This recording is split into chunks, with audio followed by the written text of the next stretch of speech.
Ada setangkup haru dalam rindu,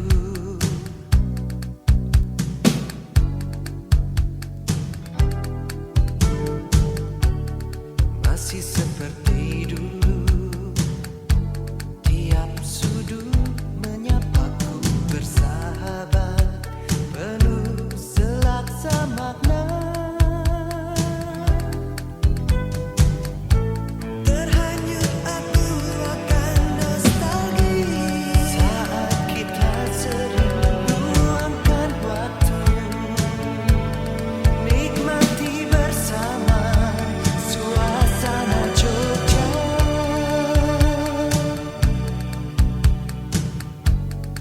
Di persimpangan langkahku terhenti,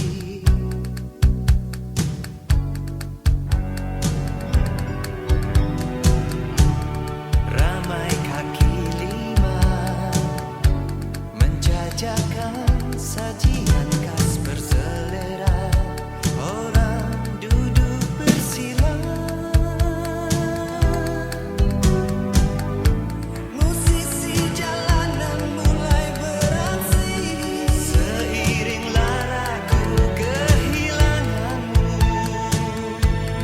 merintih sendiri di telan deru kotamu. Kini kau telah tiada kau kembali.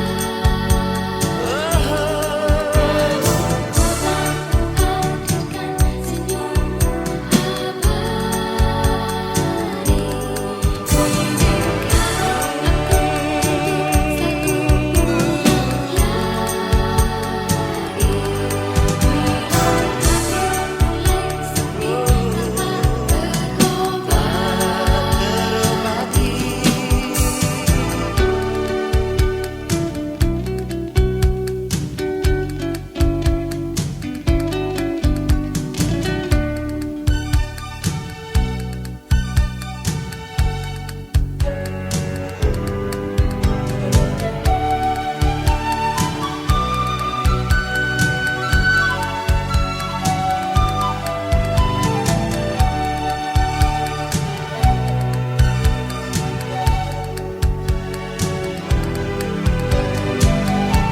Musisi jalanan mulai beraksi. Seiring laraku kehilanganmu, merintih sendiri di telan deru kotamu. Kini kau telah tiada kau kembali. Tak kembali, Hadirkan senyummu senyummu yang nan abadi.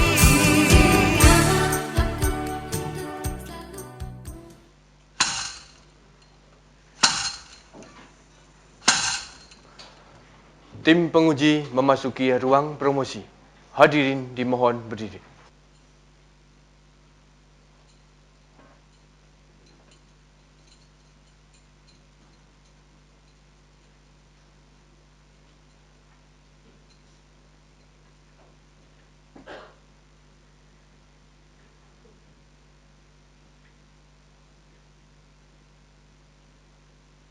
Hadirin disilahkan duduk kembali.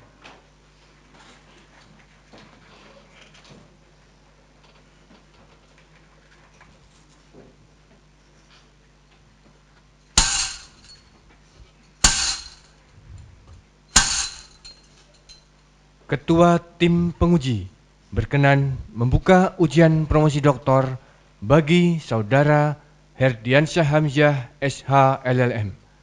Kepada yang terhormat Ibu Dahliana Hasan SH MTech PhD, disilahkan. Dengan mengucapkan Bismillahirrahmanirrahim, ujian promosi doktor bagi Saudara Herdiansyah Hamzah SHLLM dinyatakan dibuka.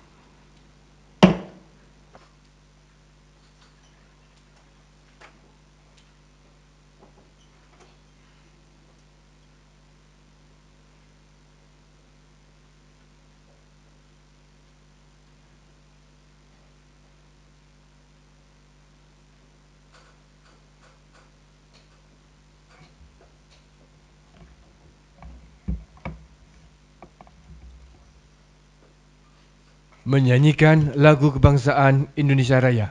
Hadirin dimohon berdiri.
Ujian promosi doktor dimulai. Terlebih dahulu, Ketua Tim Penguji memperkenalkan para penguji, dilanjutkan dengan mengajukan pertanyaan-pertanyaan. Terima kasih. Assalamualaikum warahmatullahi wabarakatuh. Salam sejahtera bagi kita semua. Selamat pagi Bapak Ibu yang saya hormati. Di hari Jumat yang mudah-mudahan berkah ini dilaksanakan ujian promosi doktor bagi Saudara Promovendus Hedriansyah Hamzah SHLLM. Akhirnya sampai pada penghujung, tetapi karena Anda angkatannya masih yang harus mempertahankan di hadapan khalayak, maka disinilah Anda nanti juga akan diuji oleh tim penguji yang sekarang ini hadir pada kesempatan yang baik ini. Jadi di sini akan saya perkenalkan terlebih dulu tim promotor dari Saudara Promovendus, yaitu Profesor Dr. Nur Hasan Ismail SHMSI. Beliau adalah pakar hukum sumber daya alam di Fakultas Hukum UGM, tepatnya di Departemen Hukum Agraria. Dan kemudian kopromotor Saudara Promovendus adalah Dr. Zainal Arifin Mohtar SHLLM. Beliau adalah pakar hukum tata negara di Fakultas Hukum UGM. Dan kemudian ada tim penguji eksternal yang pada kesempatan hari ini kami mendatangkan dari Solo. Jadi sudah pagi-pagi tadi beliau hadir dan saya mengucapkan terima kasih banyak kepada Profesor Dr. I Gusti Ayu Ketut Rahmi SHMM yang merupakan pakar hukum lingkungan atau sumber daya alam dari Universitas 11 Maret. Dan beliau kebetulan dekan juga di Fakultas Universitas 11 Maret. Kemudian penguji internal dari Fakultas Hukum UGM ini juga merupakan pakar-pakar di bidang sumber daya alam dan juga hukum tata negara. Saya perkenalkan terlebih dulu Bapak Andi Omara sebelah kiri saya. Jadi beliau juga merupakan pakar hukum tata negara di Fakultas Hukum UGM. Kemudian disusul oleh Bapak Dr. Ricardo Simarmata SH. Beliau merupakan pakar hukum sumber daya alam dan sama dengan promotor dari saudara Promovendus Profesor Nur Hasan berada di Departemen Hukum Agraria. Kemudian terakhir ini juga merupakan pakar hukum sumber daya alam tetapi beda departemen. Dr. Hari Supriyono SHMSI berada di Departemen Hukum Lingkungan dan saya sendiri Dahliana Hasan selaku Ketua Sidang. Demikian yang bisa saya sampaikan pada kesempatan kali ini dan nanti akan dibacakan terlebih dulu daftar riwayat hidup dari saudara Promovendus yang sebenarnya kami menginginkan ada di sini. Tetapi ternyata saudara Promovendus tidak mencantumkan karena tidak mau dilihat oleh khalayak atau publik. Maka dari itu saya berikan kesempatan terlebih dulu kepada kopromotor Dr. Zainal Arifin Mohtar untuk membacakan daftar riwayat hidup. Silakan. Bismillahirrahmanirrahim. Assalamualaikum warahmatullahi wabarakatuh. Izinkan saya membacakan kurikulum vitae dari saudara Promovendus. Nama lengkap Herdiansah Hamzah, nama panggilan Castro. Saya pikir orang yang agak kenal lama pasti akan tahu nama Castro tersebut, khususnya pejabat-pejabat di Kalimantan rasanya tahu semua itu Castro. Bahkan ada yang nyumpahin jangan-jangan ke nama-nama Castro ini. Tempat tanggal lahir Watan Sopeng 11 September, tidak ditulis tahunnya. Saya tidak tahu kenapa. Mungkin mau dirahasiakan barangkali ya, karena rambutnya udah mulai memutih. Kandidat presiden juga kayaknya, jangan ini menteri. Pekerjaan dosen Fakultas Hukum Universitas Mula Warman, nama istri Ervina Putri Mahmud Sisa, nama anak Alif Rayendra Zaki, nama orang tua Hamzah Soleh almarhum dan Nirwana Kadir almarhumah. Insya Allah beliau berdua menyaksikan dari tempatnya.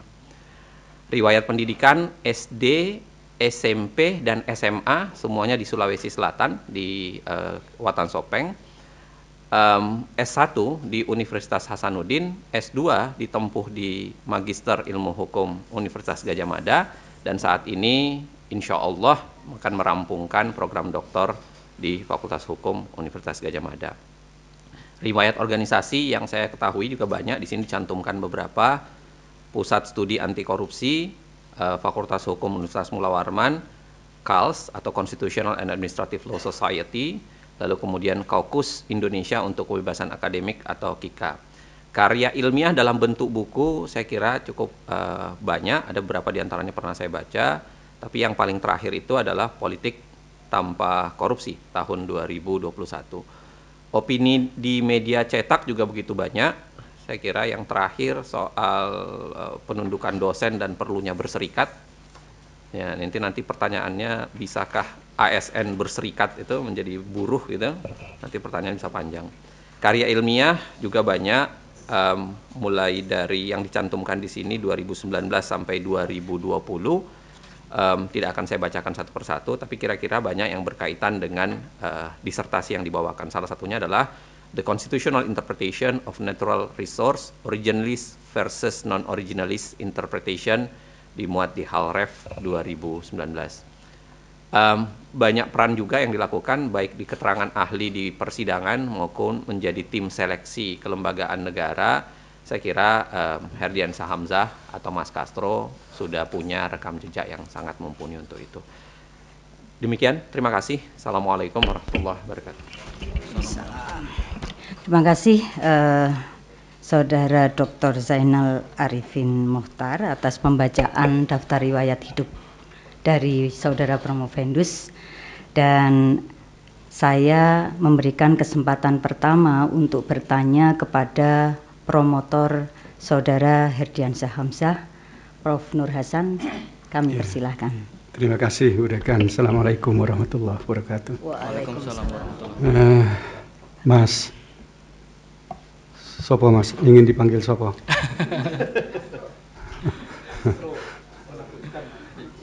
Kalau saya panggil Mas Castro, saya tidak begitu memahami kenapa sampean dipanggil Mas Castro, ataukah karena itu sampean suka mengkritik?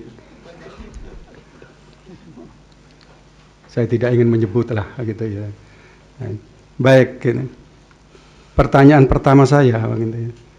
Anda menulis tentang penjabaran prinsip-prinsip pengaturan sumber daya alam berdasarkan putusan-putusan Mahkamah Konstitusi. Sebenarnya ada kerisauan akademis apa toh dari saudara sebagai peneliti dan penulis dari disertasi dengan judul seperti itu bisa disampaikan gitu kepada kita semua. Baik, yang terhormat dan amat terpelajar Profesor Dr. Nur Hasan Ismail SHMSI, terima kasih atas pertanyaannya. Ada 3 hal yang menjadi alasan mendasar kenapa kemudian disertasi ini saya angkat sebagai judul. Yang pertama, karena konteksnya sumber daya alam sebenarnya cukup berat bagi saya sebagai orang yang bergelut dengan bidang keilmuan hukum tata negara. Tetapi perkembangan dan dinamika ilmu pengetahuan belakangan ini kan lebih banyak terbangun pada aspek yang sifatnya interdisipliner. Tidak hanya bicara soal bidang keilmuan, tetapi juga ada crossing keilmuan dengan bidang keilmuan yang lain.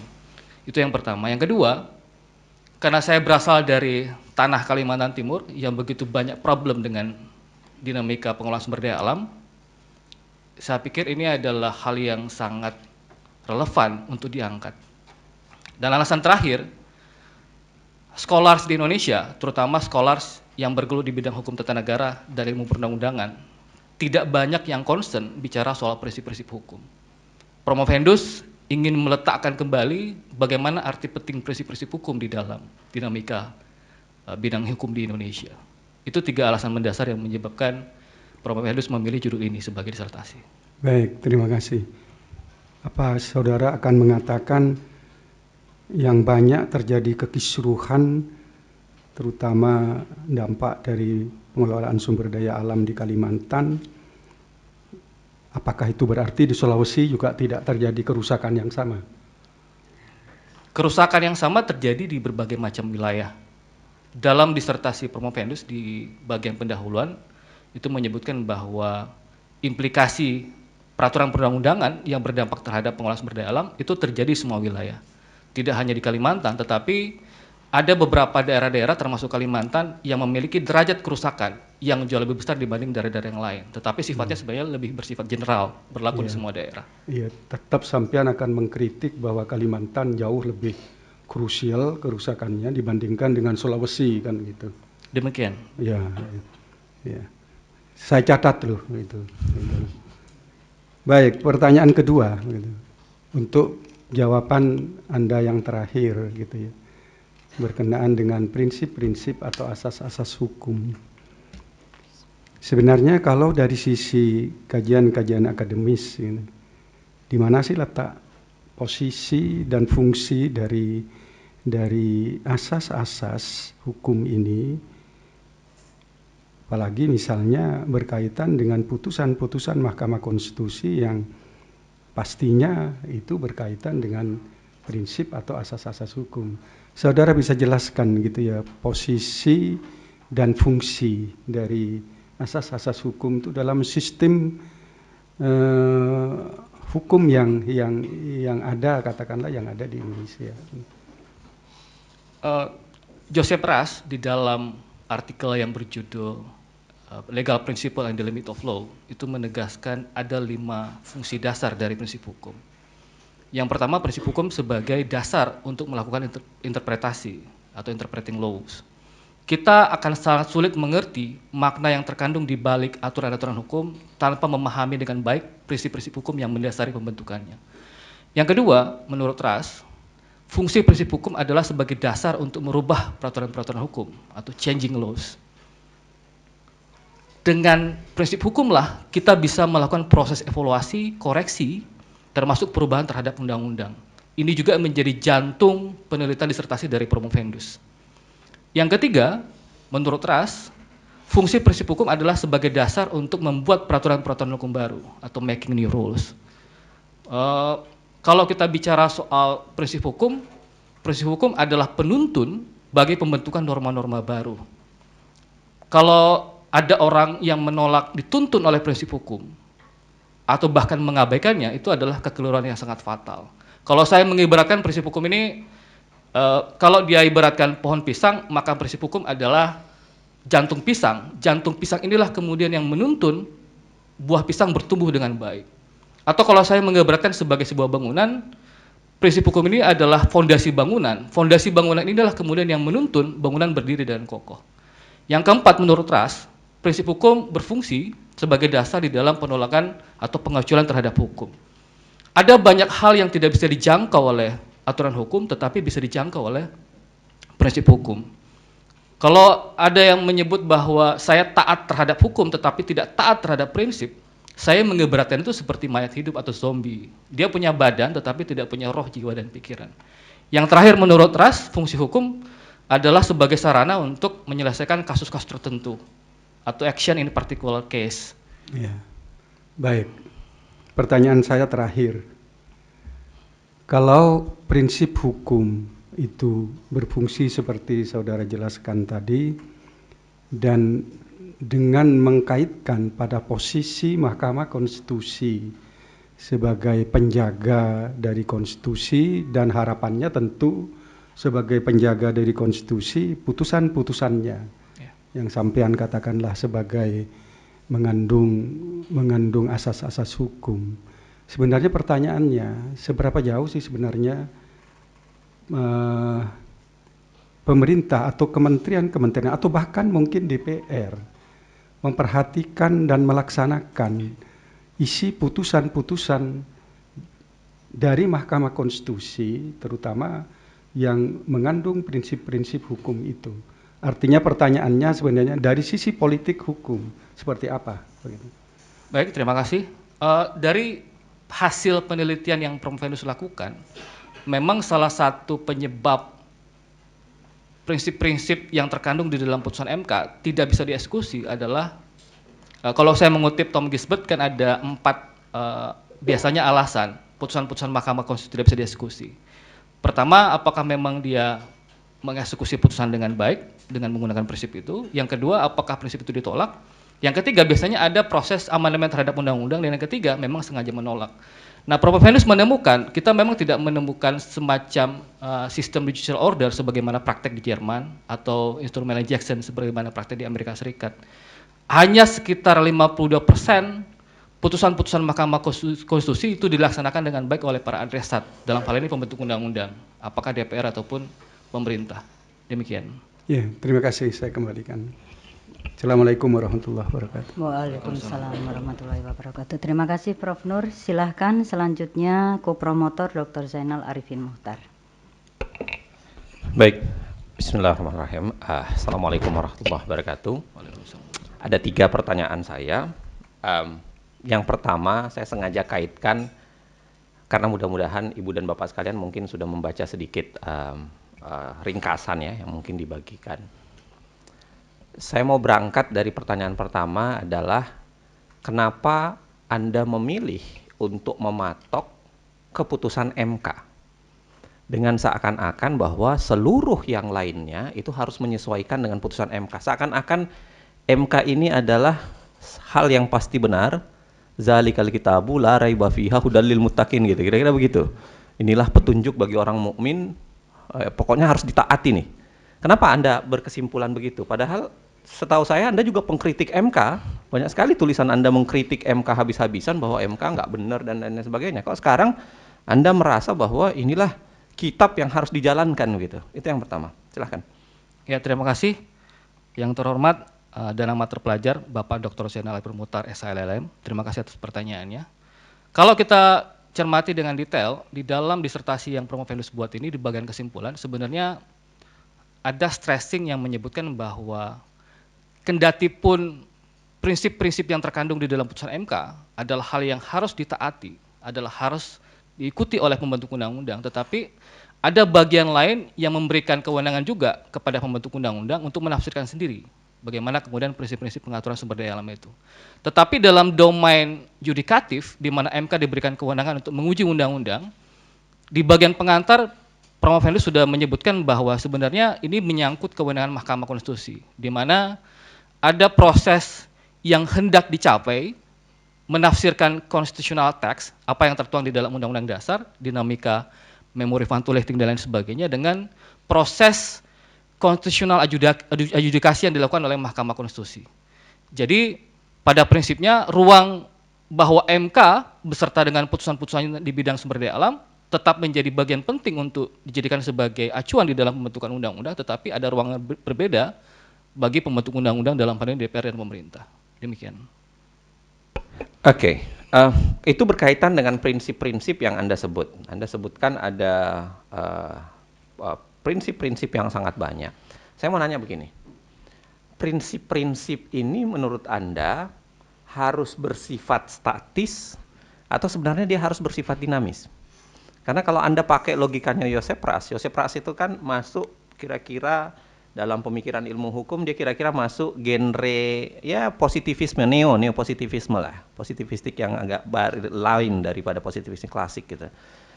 Tetapi kalau Anda memaksa orang harus mengikuti prinsip yang dibangun oleh MK, apakah prinsip itu bisa berubah seiring perkembangan zaman? Ataukah sebenarnya prinsip itu sudah itu aja yang harus dipakai dan dia akan berlaku cukup panjang? Ya, ada dua kualifikasi di dalam prinsip-prinsip yang Promovendus temukan di dalam penelitian ini. Ada memang prinsip yang sifatnya statis, tetapi kalau kita perhatikan dengan baik, ada ruang prinsip yang sifatnya lebih bersifat statis. Saya ambil contoh, kalau kita melacak memori van Toelechting perdebatan founding fathers kita yang menyebutkan bahwa cabang-cabang produksi yang penting dan menguasai hajat orang banyak itu dikuasai oleh negara. Ada beberapa putusan-putusan mahkamah yang menyebutkan bahwa jika suatu saat cabang-cabang produksi yang penting bagi negara itu dianggap sudah tidak penting bagi negara, maka ada kemungkinan prinsip itu bersifat secara statis dan bisa berubah sepanjang berkaitan dengan zaman dan tidak keluar dari konteks mandatori dari konstitusi kita. Demikian. Baik, yang terakhir kalau begitu, sebelum saya tanya satu pertanyaan sederhana. Yang terakhir, kalau bicara soal prinsip itu harus statis, lalu kemudian ya ada yang bisa dinamis, berarti penjabarannya pun itu nggak bisa dipatok harus seperti apa, karena sangat bergantung pada teksnya, konteksnya, dan penafsiran yang akan dilakukan oleh orang yang menjalankan putusan MK. Jadi kemudian saya ngerasa patokan Anda akan menjadi agak kaku kalau nggak bisa kaku kalau begitu. Silahkan. Iya, tepat. Kalau kemudian dikatakan bahwa tidak ada patokan yang bisa digunakan di dalam menilai prinsip-prinsip hukum, saya pikir karena proses constitutional adjudication yang dilakukan di dalam Mahkamah Konstitusi itu bersifat law in the making, saya pikir ini juga sangat bergantung dengan konteks perkembangan zamannya. Sebagaimana yang saya contohkan tadi, kalau kemudian suatu saat pembentuk undang-undang menganggap cabang produksi itu sudah tidak penting, sebagai contoh di sektor ketenagalistrikan, bisa jadi kemudian penafsiran itu berbeda. Begitupun dengan sektor-sektor yang lain, maka ada kepentingan sebenarnya bagaimana menguatkan cara pandang soal sektor-sektor yang dianggap cabang-cabang produksi penting bagi negara dan menguasai hajat hidup orang banyak ini ke dalam dinamika pembentukan undang-undang. Demikian. Oke, terakhir, sederhana aja komentar saya. Kalau misalnya terjadi clash atau pertarungan antara dua prinsip, ya semacam antinomi lah. Ya, mana yang paling Anda akan utamakan dari sekitar 20 prinsip yang Anda sebutkan? Itu kan misalnya kalau Radbruch bilang ya saya akan lebih pada keadilan, ya kan, dibanding kepastian kemanfaatan. Ya saya pilih kemanfaatan, maksud saya dia pilih kemanfaatan dibanding keadilan dengan. Nah kira-kira dari 20 prinsip yang Anda tuliskan, kalau misalnya terjadi taruhlah kita bilang antinomi, pertarungan antara satu atau dua prinsip itu, Anda akan memilih mengedepankan yang mana? Ya, Ronald Dworkin mengistilahkannya dengan pembobotan prinsip. Ketika dua prinsip saling bertarung satu sama lain, maka menurut Dworkin yang kita pakai adalah prinsip yang lebih mengedepankan kepentingan rakyat banyak. Saya ambil contoh di dalam dua prinsip yang saling bertentangan secara sekilas di dalam 20 prinsip yang Promovendus temukan, misalnya antara prinsip individualitas dengan prinsip fungsi sosial. Ada kalanya negara menganggap bahwa negara hanya dengan cara membayar ganti rugi itu menjadi selesai persoalan. Itu artinya kemudian negara lebih memilih prinsip kepentingan umum, tetapi tidak sesimpel itu. Negara di dalam menerapkan prinsip fungsi sosial, mengedepankan kepentingan umum, itu juga harus menempatkan posisi dan kewenangannya bukan sebagai subjek berupa perseorangan, subjek dalam bentuk badan kenegaraan, tetapi mestinya negara memposisikan diri sebagai personifikasi dari kepentingan rakyat banyak. Jadi ketika prinsip individualitas bertemu dengan prinsip fungsi sosial yang secara kasat mata itu dianggap bertentangan, maka sebenarnya pilihannya adalah pilihan yang sangat bergantung dari seberapa besar kepentingan rakyat banyak bisa diakomodasi. Demikian. Terima kasih. Saya kembalikan ke Pak Bu Ketua. Terima kasih Dr. Zainal Arifin Mohtar. Sekarang saya ke penguji eksternal terlebih dulu, Profesor Dr. I Gusti Ayu Ketut Rahmi. Silakan, Prof. Baik, terima kasih pimpinan sidang. Bismillahirrahmanirrahim. Assalamualaikum warahmatullahi wabarakatuh. Waalaikumsalam. Yang saya hormati Ketua Dewan Penguji dan seluruh anggota Dewan Penguji, tamu undangan, dan saya ucapkan selamat kepada Promovendus Mas Herdiansah Hamzah. Ya. Ada beberapa hal yang akan saya konfirmasi ya terkait dengan tulisan saudara. Menarik apa yang saudara angkat dalam disertasi ini terkait dengan penjabaran prinsip-prinsip pengaturan sumber daya alam berdasarkan putusan MK. Ada dua hal yang saudara angkat dalam disertasi ini yang menjadi kegalauan gitu ya. Nah, saya ingin mendalami ya dari dua rumusan masalah ini, teori yang saudara gunakan untuk membedah dua rumusan masalah ini, dan tentunya parameter apa yang saudara gunakan untuk menganalisis konsistensi penjabaran prinsip-prinsip hukum pengaturan sumber daya alam yang tentunya ada dalam berbagai undang-undang yang menjadi objek dari riset saudara. Silakan. Ya, terima kasih. Yang terhormat dan amat terpelajar Profesor Dr. I Gusti Ayu Ketut Rahmi Handayani SH MM. Terima kasih atas pertanyaannya. Level teori yang pertama di dalam membedah disertasi yang Promovendus angkat, karena ini menyangkut putusan pengadilan, dalam hal ini Mahkamah Konstitusi, ada satu teori yang kemudian Promovendus sisipkan di dalam disertasi ini yang menyangkut judicial activism versus judicial restraint. Ini sangat berkenaan dengan analisis yang dilakukan oleh Promovendus di bagian hasil penelitian yang kedua, poin B, yang menyangkut seberapa jauh konsistensi penjabaran prinsip-prinsip sumber daya alam di dalam putusan Mahkamah Konstitusi yang dilakukan oleh MK sendiri. Di mana Promovendus menemukan di dalam disertasi ini ternyata MK juga tidak konsisten dengan putusannya. Ada dua putusan, dua sektoral yang kemudian Promovendus temukan, satu sektor sumber daya alam dan yang kedua sektor ketenagalistrikan. Nah, basis teori yang Promovendus lakukan pakai di dalam disertasi ini untuk membedah bahwa ternyata Mahkamah Konstitusi di dalam sektor pengujian undang-undang sektor sumber daya alam, terutama untuk sektor sumber daya air, itu tidak konsisten dijabarkan oleh Mahkamah Konstitusi. Kenapa tidak konsisten? Karena ada ruang penafsiran yang dilakukan oleh Mahkamah dalam konteks aktivasi judicial activism yang dilakukan oleh Mahkamah Konstitusi. Misalnya, kalau kita baca putusan MK di putusan 058, 059, 060, dan 063 tentang pengujian undang-undang sumber daya alam, MK pada akhirnya menyatakan bahwa undang-undang tersebut, Undang-Undang 7 2004 tentang sumber daya air, sebagai undang-undang yang diputuskan konstitusional bersyarat. Tetapi di putusan MK berikutnya, putusan nomor 85 tahun 2013 tentang pengujian undang-undang yang sama, MK kemudian memutuskan amar putusannya berbeda dengan menerima gugatan dari para pemohon. Akhirnya Undang-Undang 7 2004 itu kemudian dinyatakan inkonstitusional dan dicabut atau dibatalkan. Nah, pendapat MK di dalam putusan ini menyebutkan bahwa basis penilaiannya itu adalah basis penilaian berdasarkan implementasi yang dilakukan oleh pemerintah. Makanya ada 6 peraturan pemerintah yang kemudian dijadikan sebagai basis penilaian oleh Mahkamah Konstitusi.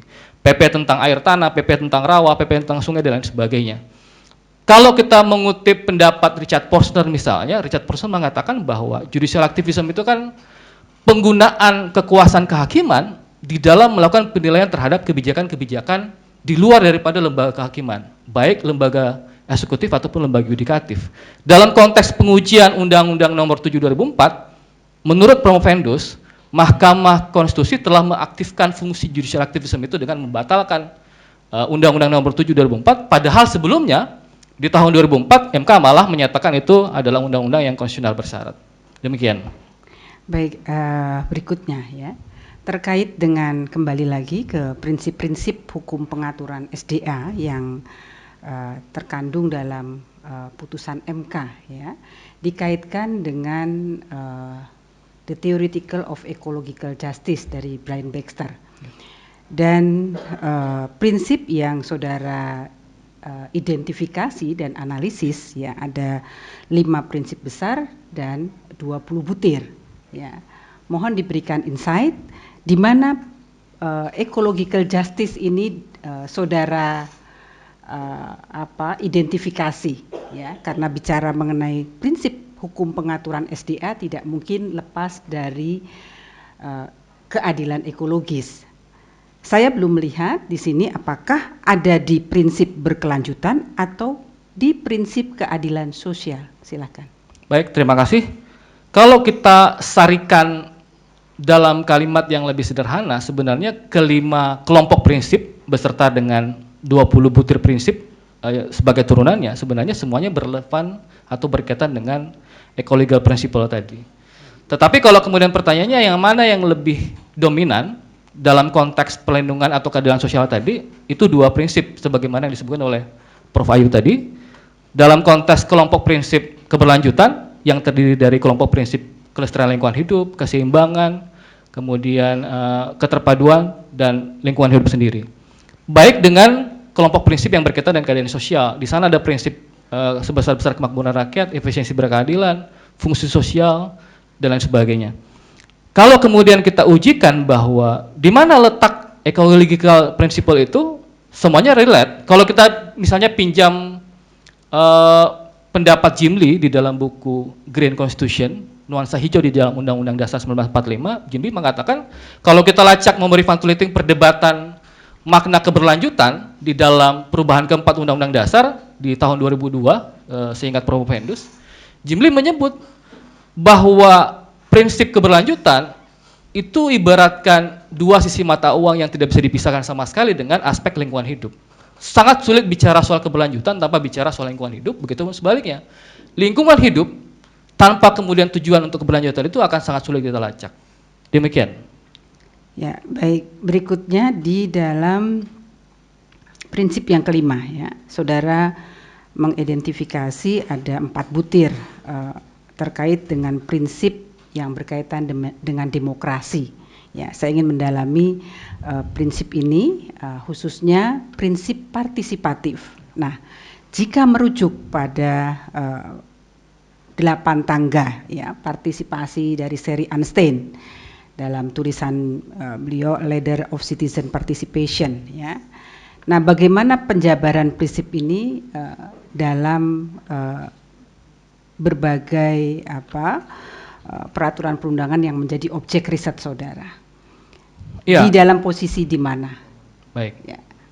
Iya, kalau bicara soal disertasi Promovendus, terutama di bagian kelompok prinsip demokrasi, salah satunya adalah soal prinsip partisipasi.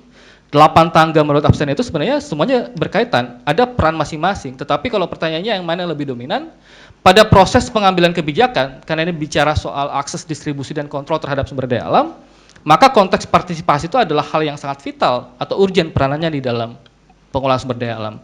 Ada satu putusan MK yang Promovendus temukan, putusan nomor 3 tahun 2010 tentang pengujian Undang-Undang 27 2007 tentang pengelolaan wilayah pesisir, yang kemudian menanamkan bahwa sangat sulit bicara soal prinsip karena tujuan utamanya adalah soal kesejahteraan.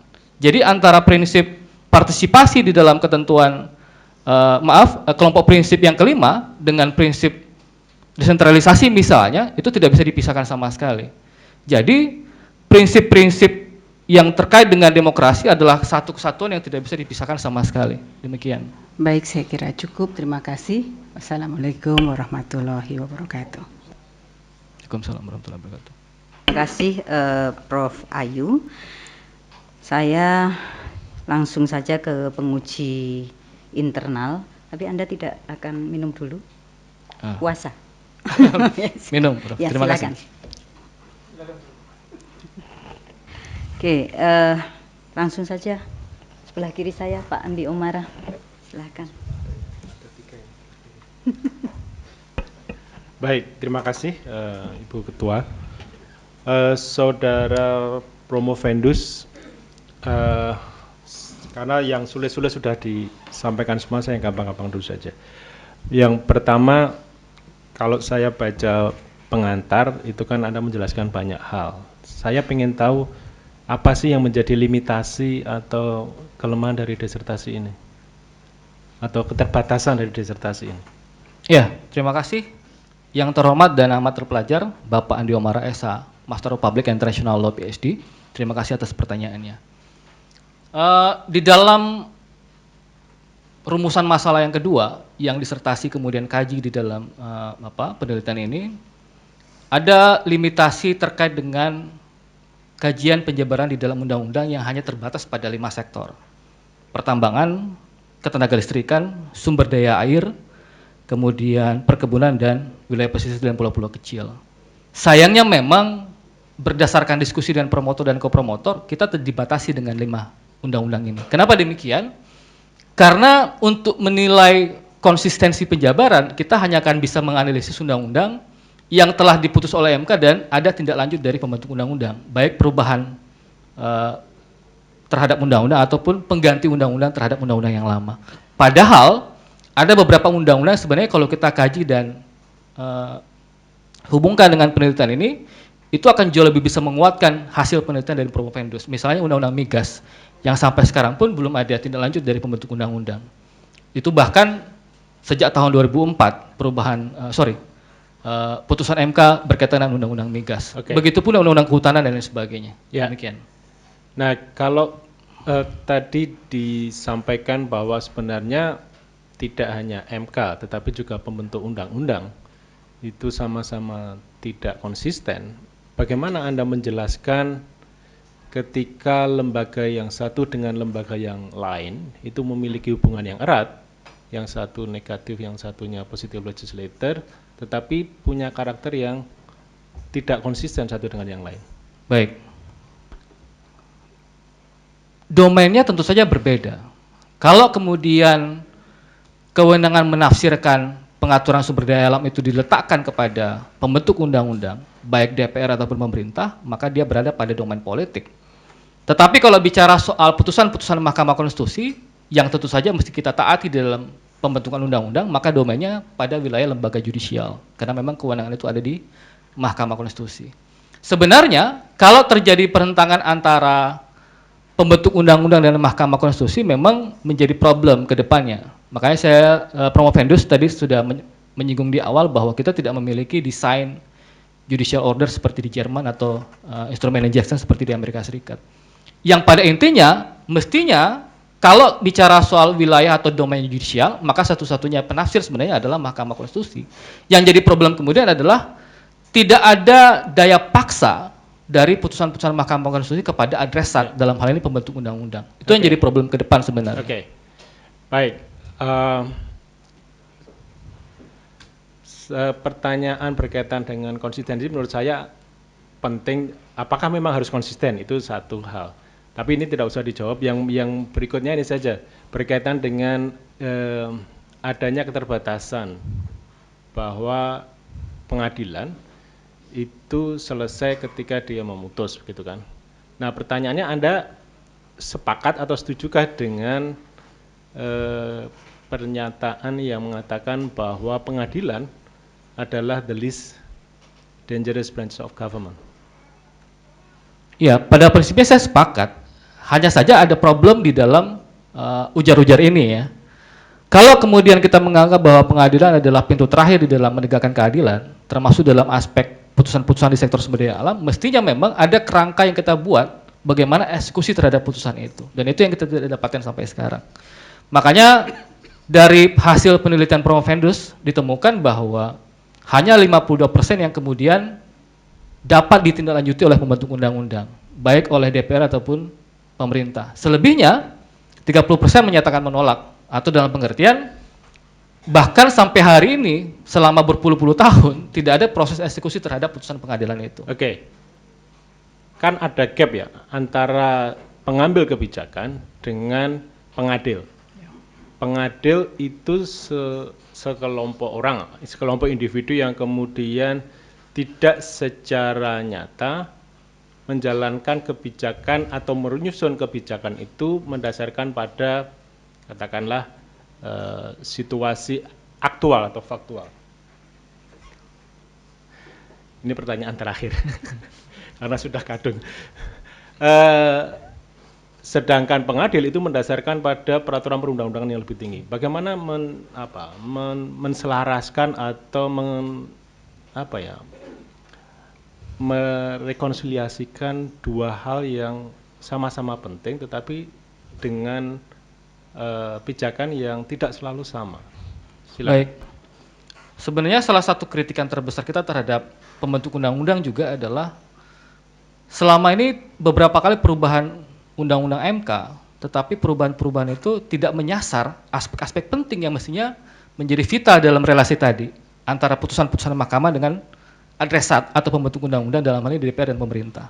Kerap kali perubahan undang-undang MK itu hanya menyasar hal-hal yang sebenarnya tidak menjadi bagian penting di dalam relasi tadi. Kalau saja kita kembalikan ke bisnis prosesnya MK yang memang relate dengan pertanyaan tadi, mestinya perubahan undang-undang MK disasar ke sana. Hal-hal yang memang lebih urgent dan sistematis untuk mengatur bagaimana hubungan antara MK dengan pembentuk undang-undang dalam hal ini adresat. Demikian. Baik, terima kasih. Waktu saya kembalikan. Terima kasih Pak Andi Umara. Kesempatan selanjutnya silahkan Bapak Ricardo.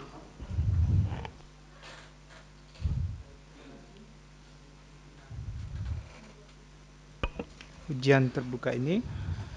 Sebelumnya selamat kepada Mas Castro sudah sampai di tahapan akhir ini dan sebentar lagi akan mendapat gelar doktor ya. Saya mau mengajukan dua pertanyaan berkaitan dengan pernyataan dalam disertasi Anda yang mengatakan bahwa prinsip atau asas itu adalah jembatan untuk mengetahui nilai dan kesadaran etis masyarakat gitu ya. Pertanyaan pertama, apakah prinsip itu atau asas hanya membantu kita mengenali nilai dan kesadaran etis masyarakat atau juga bisa dipakai untuk melihat realitas sosial politik, misalnya ketimpangan, terus ketidakadilan gender, bisa sampai di situ nggak kita gunakan prinsip? Baik, terima kasih yang terhormat dan amat terpelajar Bapak Dr. Ricardo Simarmata SH. Pendapat yang Promovendus kutip di dalam disertasi itu adalah pendapat Scholten dan Sesipto Raharjo yang menyebut bahwa di dalam peraturan hukum itu memiliki dimensi etis.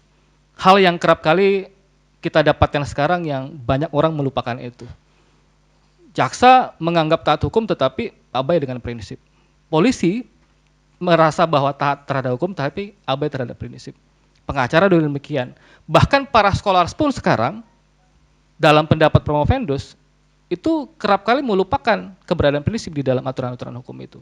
Makanya jangan heran ketika hari ini kita jarang sekali menemukan referensi atau literatur dalam bentuk buku, jurnal, artikel yang membahas mengenai prinsip.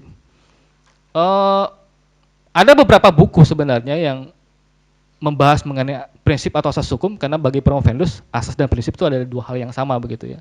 Misalnya ada buku dari Wirjono, Projodikoro tentang asas-asas hukum pidana, ada buku Mulyatno tentang asas hukum pidana. Ada yang berusaha merubah misalnya makna asas dengan prinsip, membedakannya dengan misalnya buku Eddie Owens Hierritz yang menulis tentang prinsip-prinsip hukum pidana. Meskipun kalau kita telaah sebenarnya itu adalah hal yang bersifat artifisial, hanya merupakan quote and quote strategi pemasaran buku. Padahal kalau kita lacak asas dan prinsip adalah dua hal yang sama. Kalau pertanyaan apakah kemudian prinsip dapat kita gunakan di dalam realitas sosial, Ras berpendapat bahwa memang salah satu prinsip memiliki fungsi bagaimana kemudian itu bisa digunakan di dalam memecahkan masalah-masalah tertentu, action and particular case. Bukan untuk digunakan, tapi untuk dipakai melihat realitas sosial. Tadi kan dipakai untuk melihat nilai dan kesadaran etis masyarakat. Yang saya tanya, bisakah hal yang sama digunakan untuk melihat realitas? Bukan, kalau etis kan berarti normatif, kalau realitas kan berarti fakta. Sangat bisa. Tetapi ada batasan-batasan tertentu di mana prinsip terkadang memang lebih bisa digunakan dibanding dengan aturan-aturan atau norma. Bahkan dalam beberapa kasus misalnya, prinsip itu lebih bisa menggali fakta dibanding aturan atau norma-norma. Kira-kira begitu. Pertanyaan kedua masih berkaitan dengan statement yang saya sebutkan tadi di awal. Dari paparan disertasi ini saya menyimpulkan, dan tolong nanti tanggapi apakah kesimpulan saya ini benar, bahwa Anda itu masuk dalam ilmuwan hukum yang masuk dalam kategori yang menggunakan teori yang meyakini bahwa hukum itu apakah norma ataukah prinsip itu adalah harus mereflect society. Jadi ada teori the mirror theory of law, ada teori dari Robert Shetman misalnya non-transferable of law. Anda masuk di situ atau tidak? Ini bicara soal perspektif promovendus gitu ya. Saya masih menganggap bahwa posisi promovendus itu masih dalam konteks yang lebih fleksibel. Ada hal-hal yang memang bisa kita jangkau dengan konsep the mirror concept of law tadi, tetapi ada beberapa hal-hal yang memang agak sulit kita jangkau. Intinya, cara pandang promovendus itu meletakkan basis prinsip itu sebagai hal yang paling utama sebenarnya. Karena kita menganggap prinsip adalah penuntun pembentukan norma, jadi sangat aneh ketika kemudian orang memahami norma sebatas norma, hukum sebatas hukum, tetapi menafikan atau melupakan prinsip-prinsip itu. Ya, itu cara menempatkan asas dan prinsip, tetapi apa seharusnya isi dari prinsip atau bagaimana perannya? Kan dalam disertasi Anda mengatakan bahwa prinsip dan asas itu adalah mesti mereflek nilai dan kesadaran. Nah, makanya saya simpulkan Anda ini termasuk orang yang atau ilmuwan yang berpandangan hukum itu harus merefleksikan society. Tepat. Hukum dalam hal ini termasuk prinsip dan asas ya? Tepat, dalam kondisi tertentu ya. Sebagai contoh, kalau kita mengkaji perdebatan antara Herbert Leonard Adolphus atau Ella Hart dengan Dworkin, ada satu kasus yang kerap kali diungkapkan di dalam perdebatan dua tokoh hukum internasional ini. Itu kasus yang berkaitan dengan apakah kebijakan-kebijakan hukum di zaman Hitler itu dianggap sebagai produk hukum atau bukan. Atau kalau kita tarik apa yang dicontohkan oleh Dworkin di dalam perdebatan itu, misalnya kasus antara Henningsen versus Bloomfield atau Riggs versus Palmer, di mana orang menganggap bahwa aturan-aturan hukum tetap dianggap sebagai aturan hukum, kendati pun yang membuat aturan hukum itu adalah sebuah rejim yang masuk dalam kategori rejim yang otoriter misalnya. Tidak memberikan ruang partisipasi yang cukup bagi publik, mengambil kebijakan-kebijakan tanpa pendapat publik dan sebagainya. Menurut Hart, itu tetap dimaknai sebagai sebuah hukum, tetapi bagi Dworkin, itu bukanlah sebagai sebuah hukum, karena makna sebenarnya dari hukum itu adalah cara kita mengantarkan keadilan bagi kepentingan rakyat banyak, dan itu tidak kita dapatkan di dalam contoh yang diberikan, yaitu soal kasus di Jerman dan lain sebagainya. Demikian. Terakhir, Anda bagaimana komentar Anda atau Anda menerima atau setuju nggak bahwa hukum itu sebenarnya bisa ditransplantasikan dari satu lokasi ke lokasi yang lain? Satu tempat tentu saja tidak bisa diadopsi prakteknya ke tempat yang berbeda, kecuali memang memenuhi syarat-syarat tertentu. Kalau syarat-syarat itu terpenuhi, maka transplantasi di satu tempat dengan tempat yang lain itu bisa kita gunakan. Apa syarat-syaratnya? Pertama, penerapan hukum di satu tempat ke tempat yang lain itu dengan catatan bahwa situasi dan kondisi itu memang memungkinkan untuk penerapan hukum itu. Kedua, cara kita menangkap realitas sosial di satu tempat dengan tempat yang lain tentu saja itu berbeda-beda, kultur yang berbeda, norma yang berbeda dan sebagainya. Maka proses transplantasi hukum itu bisa dilakukan kalau kemudian aspek realitas sosial itu berterima dengan aturan-aturan hukum yang akan kita transplantasikan ke tempat yang lain. Demikian. Oke, jadi bisa dilakukan tetapi dengan syarat tertentu termasuk prosesnya ya? Betul. Oke, baik. Terima kasih Promovendus, saya kembalikan ke pimpinan. Terima kasih Pak Ricardo. Silahkan Bapak Dr. Hari Supriyono untuk melanjutkan. Terima kasih pimpinan sidang. Prof. Vendus ya. Jadi pertama saya apresiasi dari si lingkungan itu memang sangat menarik ya. Kalau kita bicara apa yang sudah Prof. Vendus kaji ya. Jadi memang ada salah satu problem ya, lingkungan itu juga undang-undang ya. Jadi kalau kita bicara the 4Ps itu kan ada population, poverty, pollution. Nah, yang terakhir itu policy, state policy. Dimulai dari wetlands regeling, peraturan undang-undangan, dari konstitusi sampai perda.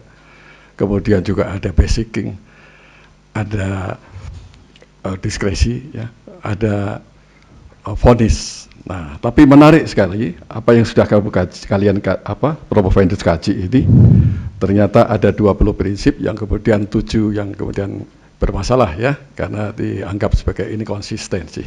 Jadi artinya tidak hanya undang-undang ya yang berbicara apakah itu cacat yuridis dan sebagainya, ya, tapi juga vonis. Jadi bukan hanya undang-undangnya, tapi MK-nya sendiri juga bisa bermasalah gitu ya. Nah, saya ini tadi sudah banyak disampaikan termasuk Prof. Ayu tadi ya, itu soal teori-teori gitu ya. Tapi saya bertanya sederhana aja. Menurut Prof. Vendus, dari apa yang sudah diteliti ini, Prof. Vendus lebih memberikan simpulannya itu puas atau tidak puas kepada MK terhadap yang dikaji ini aja, ada 67 undang-undang. Baik, terima kasih yang terhormat dan amat terpelajar Bapak Dr. Hari Supriyono, SHMSI. Terima kasih atas pertanyaannya. Kalau ditanyakan apakah Prof. Vendus cukup puas dengan hasil yang diteliti, ya pada dasarnya cukup puas. Saya mesti mengapresiasi karya yang saya lakukan sendiri begitu. Tetapi memang ada jembatan yang belum mampu terkoneksi dengan baik antara Prof. Vendus dengan Mahkamah Konstitusi.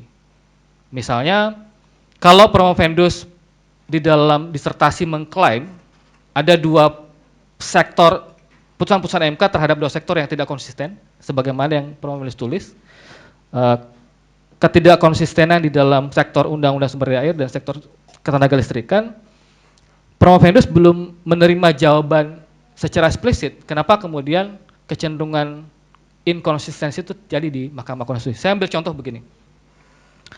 Kalau kemudian Mahkamah mengoreksi, tanda petik, putusan 058, 059, 060, dan 063 tentang pengujian Undang-Undang Nomor 7 Tahun 2004 tentang sumber daya air, di tahun 2013, pertanyaannya begini.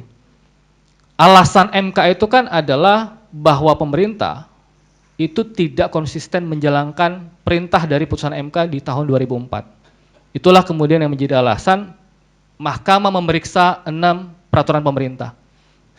Pertanyaannya begini, kalau tidak ada yang menguji, sementara PP itu kadung bertentangan dengan putusan MK, artinya siapa? Apakah undang-undang itu akan tetap berlaku kendati pun bertentangan dengan putusan MK? MK tidak mungkin mengajukan diri untuk menguji putusannya sendiri. Jadi pertanyaannya adalah, kalau tidak ada yang menguji undang-undang yang kadung bertentangan dengan putusan MK, siapa yang akan menguji? Nah, hal-hal seperti ini sebenarnya yang penting untuk didiskusikan dan dicari jalan keluarnya. Bagaimana MK di dalam dinamika putusan-putusan mahkamah itu bisa terjembatani dengan problem-problem yang kita hadapi belakangan ini. Kira-kira begitu. Baik, berikutnya ya. Jadi MK di dalam menguji ya, jadi judicial undang-undang ini, itu kan tolak ukurnya kembali kepada undang-undang dasar ya. Gitu. Nah, saya pengen tahu apa yang sudah disampaikan Anda adalah berkaitan dengan eco-sustainable development itu ya. Itu sebagai satu prinsip ya. Sebenarnya kalau itu bisa dijabarkan ya, ada beberapa polar untuk itu ya. Nah, seperti hanya yang disampaikan oleh Profesor Jimli ya dalam bukunya Green Constitution gitu ya. Itu. Sebenarnya ya ada sesuatu ya, something ya di Undang-Undang Dasar sendiri khusus berkaitan dengan pasal 34 ayat 4 itu yang sebenarnya bisa dikatakan belum setengah-setengah ya, belum sesungguhnya itu ya, terkait dengan norma prinsip ecosystem development ini. Saya ingin tahu pandangan dari Promovendus. Baik, terima kasih. Saya koreksi sebelumnya itu pasal 33 ayat 4. Kalau bicara soal prinsip keberlanjutan, sebenarnya adalah prinsip yang masuk di dalam bagian besar kelompok prinsip yang Promovendus teliti ya. Di dalam buku Jim Lee tentang Green Constitution nuansa hijau di dalam Undang-Undang Dasar itu kan sudah dijelaskan bahwa sebenarnya asbabun nusul kenapa perubahan ketentuan pasal 33 ayat 4 itu karena memang melihat fenomena dunia yang sudah berkembang, tidak lagi bicara ansih soal perlindungan hak asasi saja, tetapi juga ada aspek lingkungan hidup yang mesti ditanamkan di dalam perubahan Undang-Undang Dasar. Jadi kalau Promovendus di dalam disertasi ini menjabarkan terlebih dahulu di bagian prinsip perlindungan, prinsip keberlanjutan itu bahwa memori Vantuliting perubahan keempat di tahun 2002 itu memang lebih banyak bicara soal aspek lingkungan hidup yang tidak boleh kita tinggalkan dan mesti ditanamkan di dalam Undang-Undang Dasar. Itulah kemudian yang menyebabkan kita bergerak di dalam perubahan Undang-Undang Dasar itu menjadikan prinsip perlindungan lingkungan hidup baik dalam proses pemeliharaan, pelestarian dan pelindungannya sebagai aspek yang paling utama di dalam Undang-Undang Dasar itu. Itulah kemudian yang menyebabkan atau kita memahami asbabun nusul kenapa perubahan ketentuan pasal 33 ayat 4 itu di dalam Undang-Undang Dasar. Demikian. Baik, terima kasih. Saya kembalikan.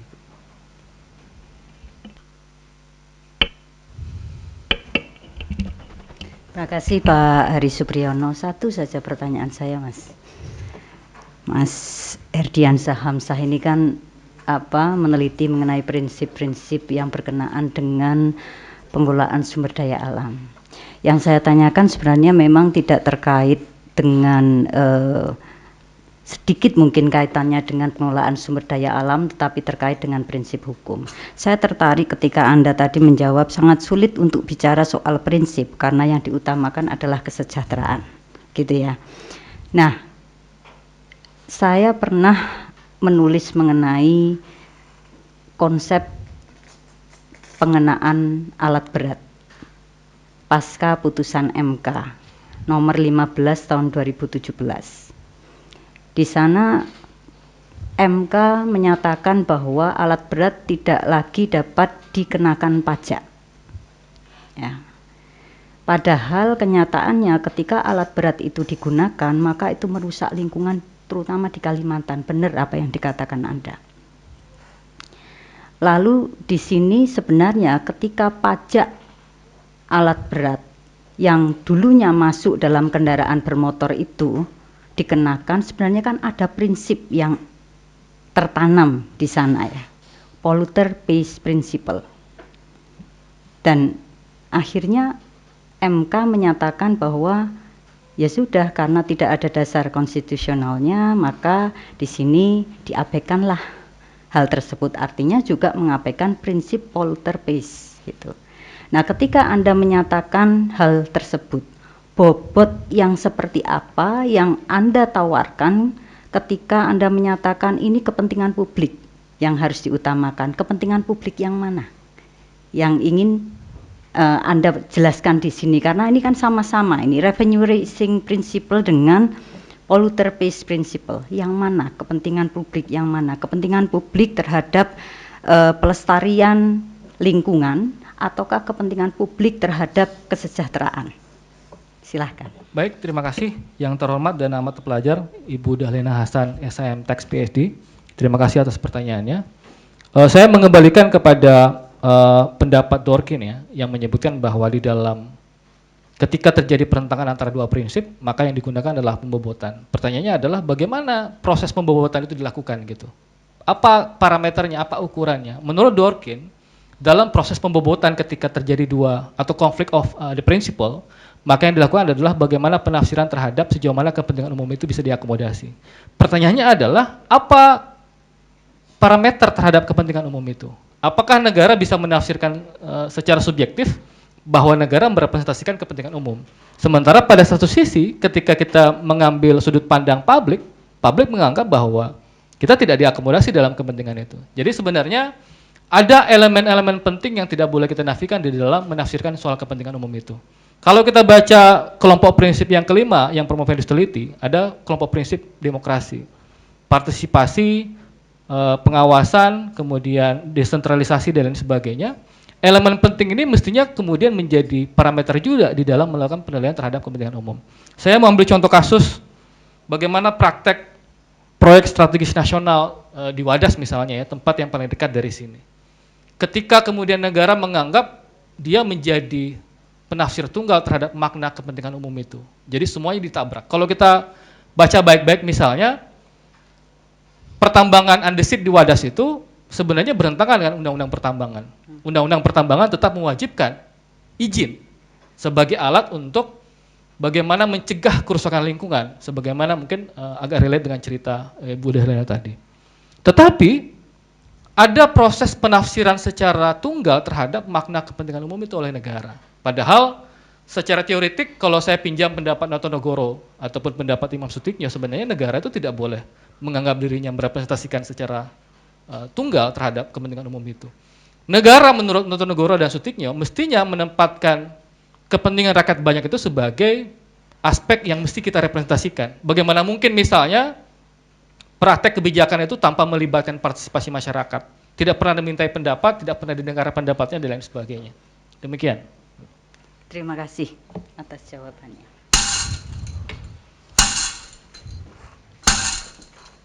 Sesi tanya jawab ujian promosi doktor selesai. Untuk memberikan waktu bagi tim penguji dalam menentukan hasil ujian, maka Ketua Tim Penguji menunda ujian promosi doktor. Terima kasih. Dengan berakhirnya sesi tanya jawab ini, mudah-mudahan juga tidak ada deg-degan, kayaknya nggak ada deg-degan gitu ya. Maka ujian promosi doktor bagi Saudara Promovendus Hedriansyah Hamzah SHLLM dinyatakan ditunda.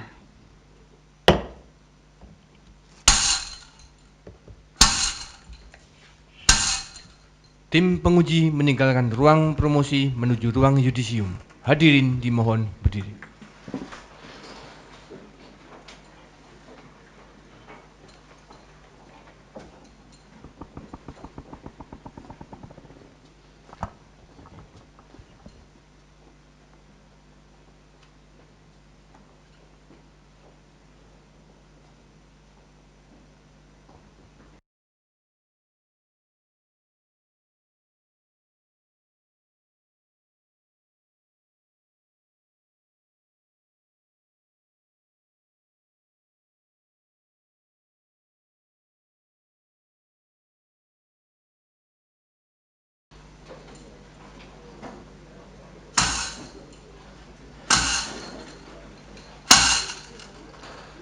Tim penguji memasuki ruang promosi.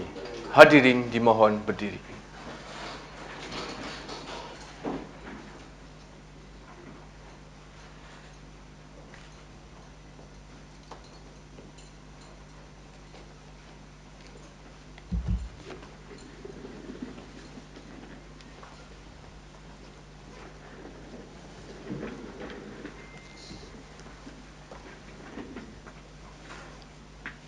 Hadirin disilahkan duduk kembali.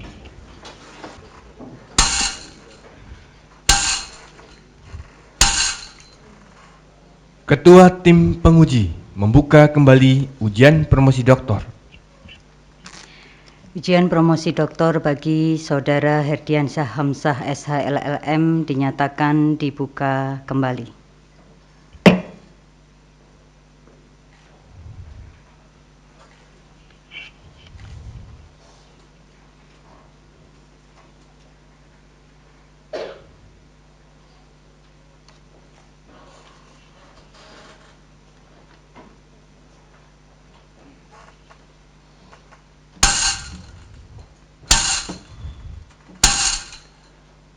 Ketua Tim Penguji memberitahukan hasil ujian promosi doktor bagi Saudara Hedriansyah Hamzah SHLLM.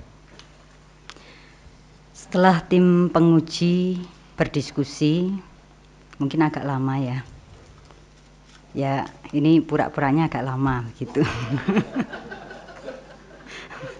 Karena sebenarnya kami istirahat juga gitu ya.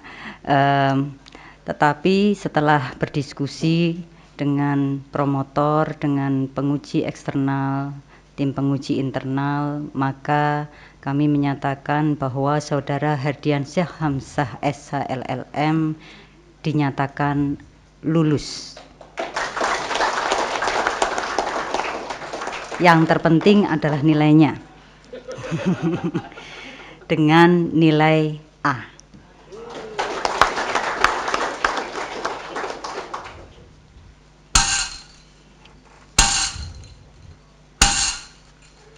Dekan menyerahkan hasil yudisium dan ijazah kepada doktor baru.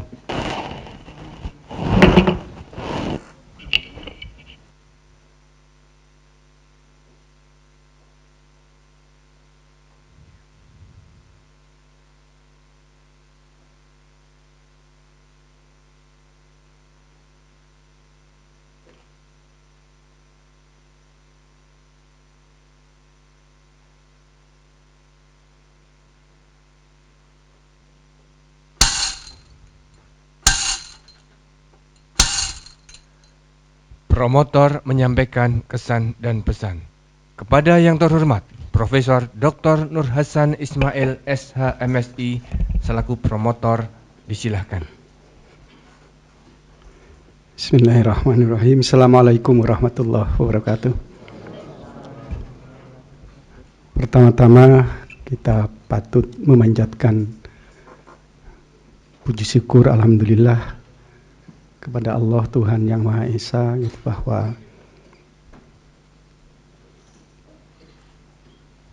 proses ujian bagi Dr. Herdiansyah Hamzah berlangsung dengan lancar. Tapi sebelum itu sampean tadi tanda tangan gitu ya. Sampean sadar itu apa yang ditandatangani? Enggak. Ya, ya, sama. Saya juga enggak dulu disuruh tanda tangan, ya tanda tangan aja begitu. Enggak memperhatikan isinya apa gitu. Padahal itu janji sampean loh. Itulah, janji setia pada alumni, intinya begitu. Baik, Bapak dan Ibu, saya ingin menyapa terlebih dahulu gitu. Pertama, yang terhormat Dr. Nur Arifuddin SHMH selaku Wakil Dekan Bidang Akademik, Kemahasiswaan dan Alumni dari Fakultas Hukum Universitas Mula Warman. Gitu. Yang kedua, yang terhormat Bapak Baharudin Dim, Mas Oco dialangi Mas. Ya, selaku anggota DPRD Kalimantan Timur. Loh, kok sampean malah berkawan dengan anggota DPRD? Gitu loh. Oh, gabung sesama pengkritik gitu ya. Iya, iya, bagus juga gitu. Yang berikutnya Prof. Nikmatul Huda, gitu. Kemarin saya tunggu gitu ketemu Pak Mahfud itu loh. Ya, di UIN. Yang berikutnya Prof. Sigit Rianto gitu. Ya. Kemudian Prof. Ari Hirmawan atau Hernawan ini? Hernawan gitu ya. Ya. Dan Bapak dan Ibu sekalian hadirin yang saya muliakan gitu. Tentu saya ingin mengucapkan selamat kepada Mas Doktor. Mohon maaf ya, saya kalau tidak menyebut Mas itu kurang lengkap gitu ya, gitu loh. Mas Doktor, jadi lali kan gitu lah namanya, Herdiansyah Hamzah SHLLM gitu ya, yang telah menempuh pendidikan dan kemudian hari ini mendapatkan gelar doktor. Tentu Saya ingin mengucapkan terima kasih juga tentu kepada istri, anak-anak, anak ya, anak-anak atau anak? Oh anak gitu ya. Ya, kalau istri saya tidak berani gitu, istri-istri gitu tidak berani.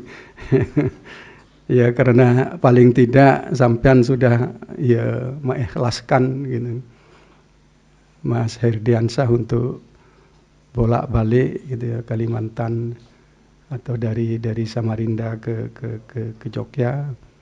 Kemudian juga ya terima kasih juga saya kepada kedua orang tua dan mungkin saudara-saudara yang ya paling tidak berkontribusi mendoakan gitu ya. Doakan meskipun mungkin ya sampean harus menghadapi bukan hanya promosi doktornya ini gitu, tetapi juga sampean harus menghadapi mungkin penyakit diri sendiri gitu ya. Sampean kok anu ya gitu ya. Promotornya itu kena penyakit gula, sampean ikut-ikut penyakit gula. Gitu. Kan tidak mungkin karena itu bersentuhan dengan promotor kemudian kena penyakit gula juga. Ya sudahlah, tidak apa-apa. Wong kita sudah manis gitu ya. Kita ini sudah manis, saya dengan Mas Herdiansah sudah manis, tidak perlu ditambahin minuman-minuman yang manis yang lain, Bu. Gitu loh. Dan tentu gitu ya, saya tidak ingin berpanjang. Kalau bidang keilmuan tentu sampean jauh mungkin lebih mumpuni di bidang yang sampean teliti gitu ya.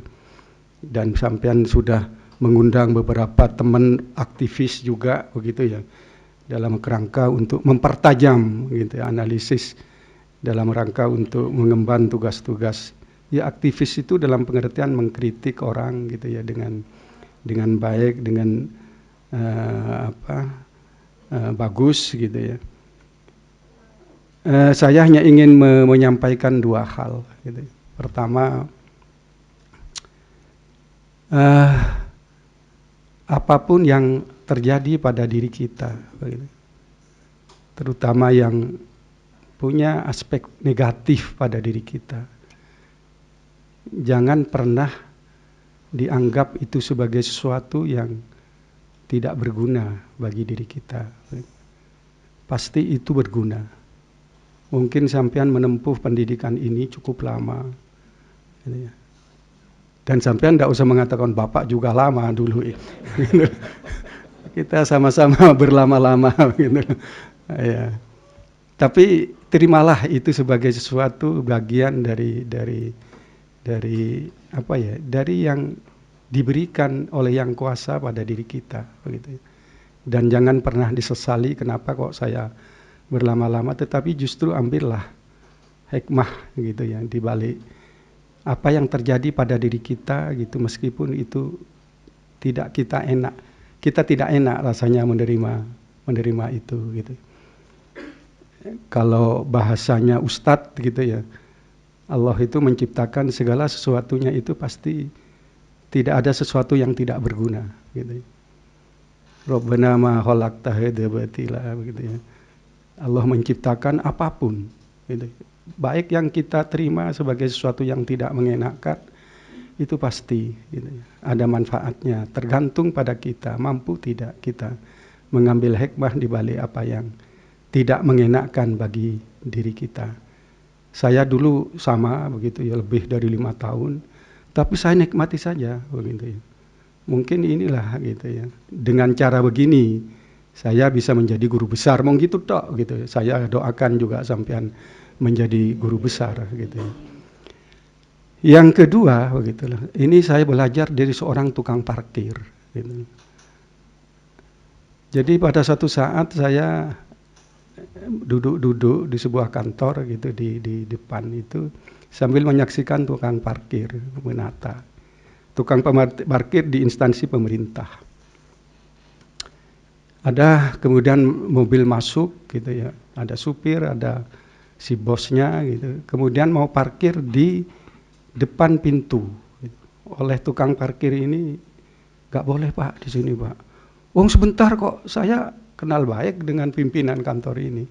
Tetap tukang parkir itu mengatakan nggak boleh Pak. Gitu.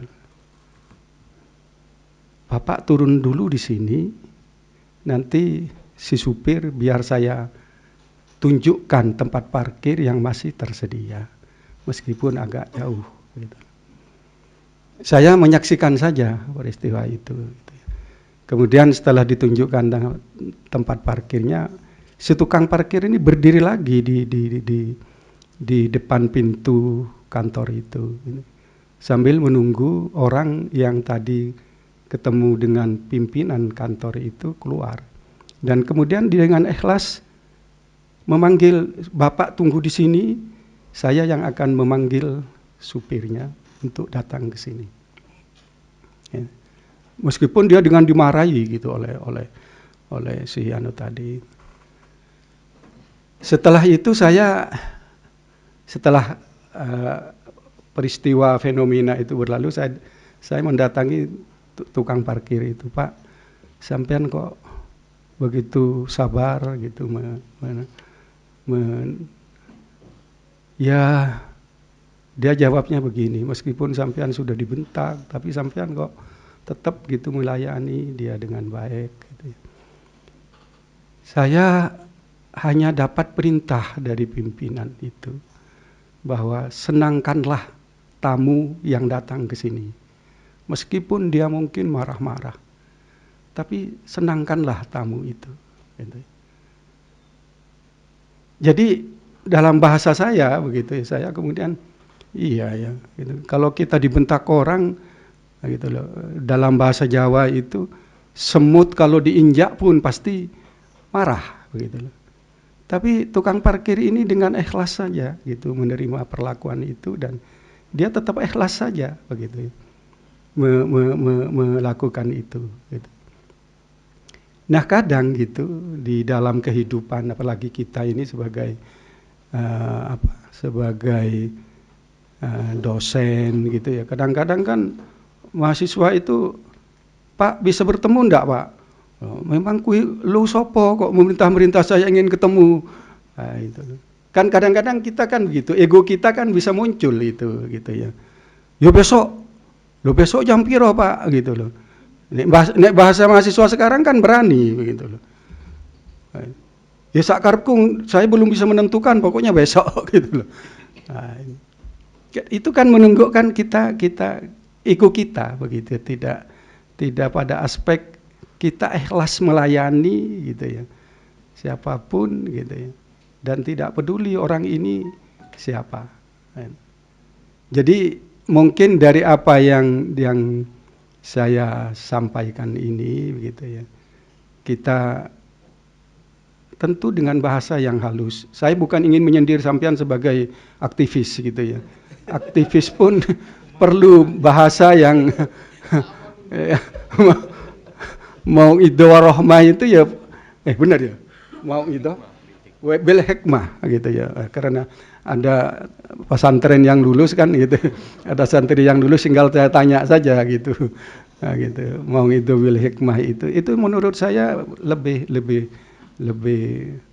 bagus gitu ya. Mungkin orang akan jauh lebih menerima, tetapi yang paling penting itu bagaimana kita memberikan pelayanan kepada siapapun itu, kepada mahasiswa. Saya tahu dulu ketika saya masih mahasiswa itu ingin ketemu profesor itu kan lihat dulu, dibuka sedikit pintunya, aduh profesornya masih membaca, enggak jadi gitu loh. Buka lagi, aduh sudah berdiri, enggak jadi lagi, lama-lama enggak jadi begitu loh. Lah dalam benak saya terlepas dari sampean mau menerima atau tidak, gitu saya berharap janganlah kemudian mahasiswa itu yang orang yang kelompok masyarakat yang kita layani itu harus merasa serba takut gitu ya bertemu dengan, meskipun nasihat ini mungkin seolah-olah ditujukan pada sampean, tetapi itu sebenarnya untuk diri saya sendiri begitu. Jangan sampai kita melayani mahasiswa itu seolah-olah mahasiswa itu tidak punya hak apa-apa. Dosen ya dosen, tetapi kita sebagai ASN itu tetap fungsi kita, kewenangan kita melayani gitu ya, bukan kita bermain seolah-olah kita yang berkuasa. Nah, Bapak dan Ibu, saya ingin menyampaikan bagian terakhir gitu ya. Terima kasih kepada Bapak dan Ibu yang sudah dengan sabar mengikuti proses acara ujian doktor ini gitu. Mudah-mudahan itu bagian dari amal ibadah sampean gitu ya. Paling tidak sampean menerima sesuatu yang ilmu gitu ya dari pertemuan ini. Dan yang kemudian gitu, saya mewakili juga Mas Uceng gitu ya. Saya tidak menyebut nama resmi saja Mas Uceng gitu ya. Saya ingin memohon maaf gitu ya kalau selama proses pembimbingan dengan Mas Gastro atau Castro? Oh, Castro ya. Nah, ada sesuatu yang tidak berkenan di hati gitu ya. Dan sekali lagi gitu kepada keluarga besar, baik istri maupun kepada orang tua, sekali lagi saya ucapkan selamat gitu ya. Mudah-mudahan sampean ke depan terus berkembang terlepas dari masa waktu studi yang relatif itu lama, yang penting kesehatan tetap bisa kita jaga. Saya kira begitu. Wabillahi taufiq wal hidayah. Assalamualaikum warahmatullahi wabarakatuh.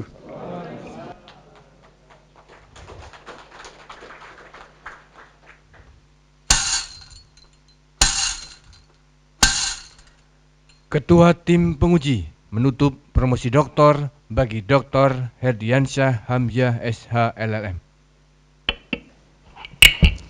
Sebelum promosi doktor ini saya tutup, saya ucapkan selamat kepada doktor baru, Dr. Herdiansyah Hamzah SH LLM, dan juga keluarga besar, istri, anak, saudara-saudara yang mungkin juga diajak ke sini.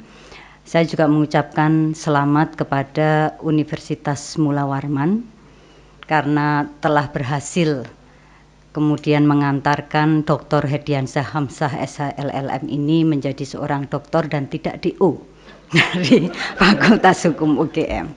Karena memang masa studinya hampir mendekati masa studi yang kritis, tetapi saya itu turut berbangga karena yang terpenting dari seorang doktor atau student itu harus punya perseverance.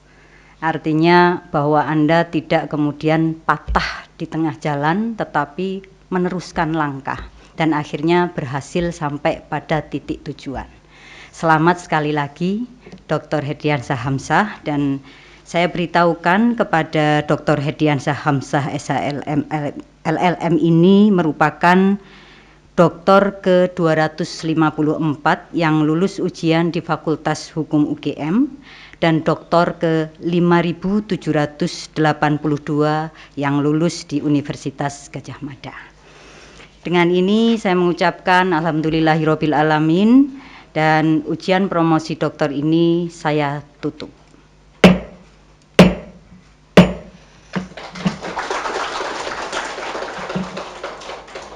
Dr. Herdiansyah Hamzah SH LLM menempatkan diri untuk foto bersama dengan tim penguji.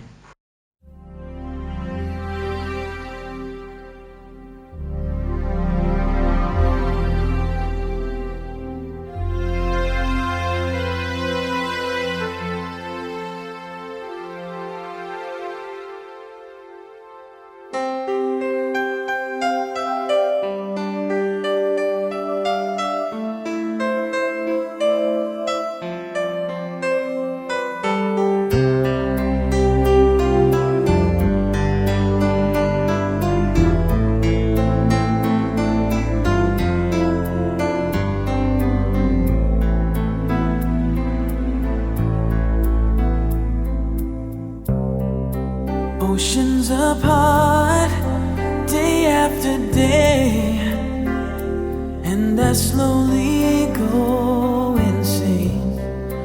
I hear your voice on the line, but it doesn't stop the pain. If I see you next to never, then How can we say forever? Wherever you go, whatever you do, I will be right here waiting for you. Whatever it takes, or how my heart breaks, I will be right here waiting for you.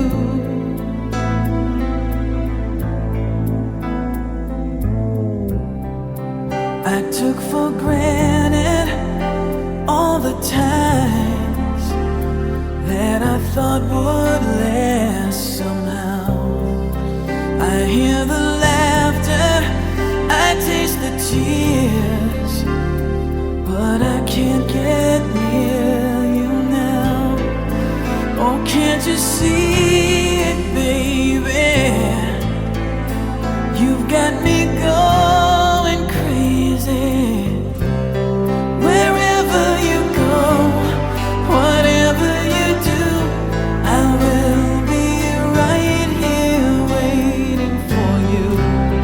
Whatever it takes, or how my heart breaks, I will be right here waiting for you. I wonder how we can survive this romance. But in the end, if I'm with you, I'll take the chance.